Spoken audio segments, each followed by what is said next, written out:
Oh, hey everyone. You know, it was really weird. The other day I was in bed and I was reading Stephen King's It, which is a great novel. I really enjoy it. And I was just thinking about Pennywise the Clown, as a kind of character in horror. And it got me thinking about iconic characters in horror history. I think, like, a lot of the time what comes to mind are characters such as, A Nightmare on Elm Street's Freddy Krueger, Jason Voorhees from Friday the 13th, Michael Myers from Halloween, all those icons of horror, the characters that kind of birth the genre in many ways, especially the kind of modern version of the genre at least.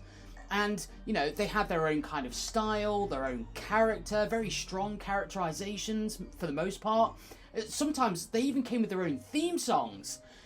And I was thinking about, like, modern horror in the 21st century, and what kind of icons do we have left?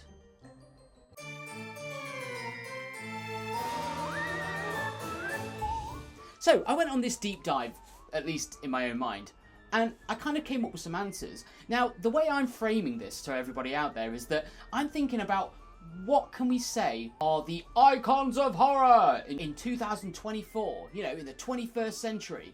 And there's a couple of things I have for this, a couple of parameters you might say. The first off for me is it's got to be a character that was created in the late 90s to the early 2000s and then up to the modern day. So I'm only going to kind of think about characters that were made sometime after 1995. They generally should have their own series of movies, or at least have more than one appearance, and should have something about them that really sets them apart from just some sort of mindless killer waving a knife around. That could count for anybody at this, especially this time of horror movies. Yeah. So we begin our tale with, I'm going to say, Ghostface. I think Ghostface from the Scream series, obviously, kind of represents a iconic horror character. Obviously the first Scream movie made in 1996, directed by the legendary filmmaker Wes Craven. Ghostface, iconic character. Okay, over the sequels has been played by multiple people, but there is a kind of style there. There is a kind of logical consistency with the character, and just as a visual is iconic and memorable. After that though, it starts to get fuzzy almost kind of instantly. For me, like, kind of looking at it and kind of doing a little bit of research, I think there was the Hatchet series, for example, with Victor Crowley. But for me, although I enjoyed those, at least the first two movies, I don't think I've seen any others. For me, Victor Crowley is kind of, he's a kind of almost like a pastiche, a send-up almost of Jason Voorhees from the Friday the 13th season. But we could maybe count him. So at the minute, it's Ghostface, it's Victor Crowley. The other one that came straight to mind was Sam from the Trick or Treat movie, which is a great horror anthology. If you love horror anthologies centered around Halloween and you've never seen Trick or Treat, that came out all the way back in 2009 and directed by Michael Dougherty, you need to go see that right now. The only reason I kind of don't think Sam's an iconic kind of horror icon is simply because, to be honest, he's in one movie and he is more or less just a bookend for that film. Obviously the movie itself is a horror anthology, and Sam doesn't really play a major part in it. But again, okay, maybe we could count him. So at the minute, we've got Ghostface, we've got Victor Crowley, and we've got Sam. I guess the Nun would be another good character. That just popped into my head. The Nun, yeah, but not great. In my personal opinion, I've seen quite a few of the Nun films. Not that overwhelmed in terms of its character, its portrayal, memorability, is that a word? It being memorable. Yeah, I don't really count the Nun. Sorry guys, I don't count the Nun. Oh, I guess like Jigsaw would be a good one.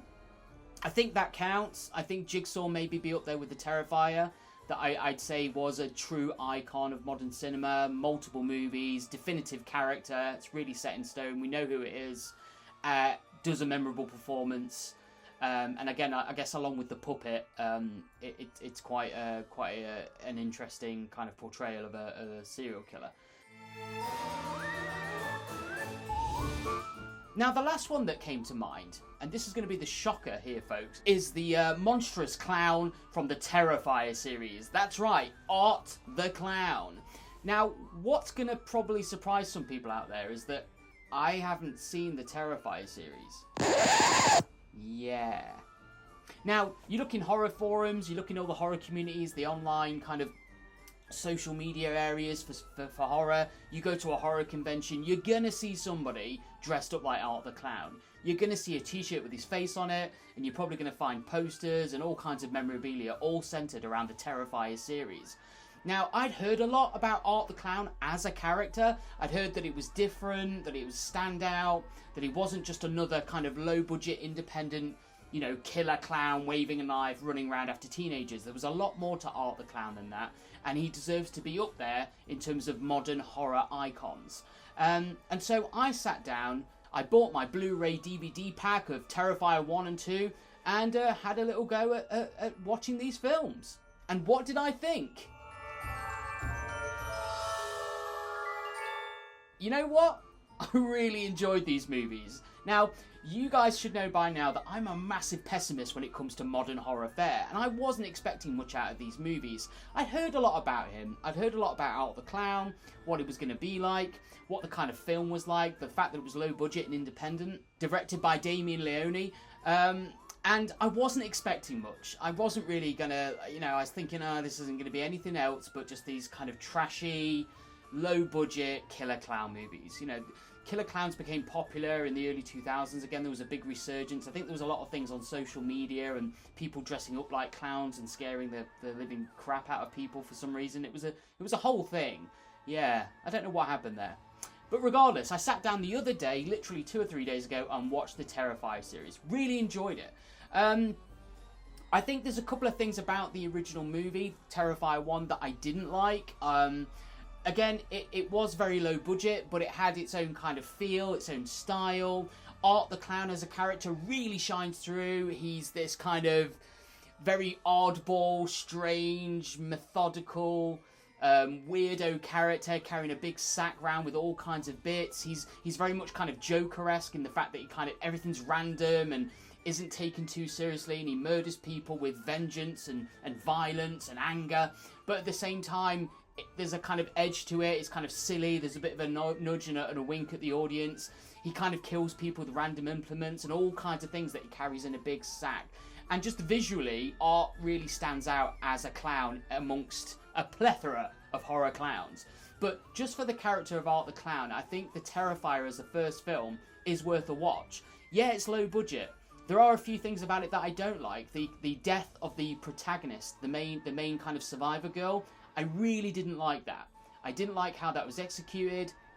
I thought it actually portrayed the character of Art the Clown to a certain extent, and kind of spoilt the film's flow. And then the film kind of takes a weird U-turn at the end and focuses on a different character, and I didn't like any of that. I also didn't like the makeup of what happens to the second protagonist girl. And if you've seen the movie, no spoilers, but if you've seen the film, you know what I'm talking about. And I think the makeup on that job was terrible. But again, for its low budget means, I think it really did a good job. And the great thing about the Terrifier films in general is that you can really tell that the people making the film really tried. They tried to squeeze every ounce out of their presumably very low budget means. But the film as a whole is really good, and Art the Clown really steals the show as the antagonist to that movie. Terrifier 2, on the other hand, is a whole new ballgame. It's so much better. It's better shot, it's better written. The main protagonist is given a fairer shake, as far as I'm concerned, consistently throughout the movie. It's got a bit more of a budget, but it still keeps all the essential parts of what made the original Terrifier a really great movie. And again, Art the Clown is back, and he's badder than ever, baby.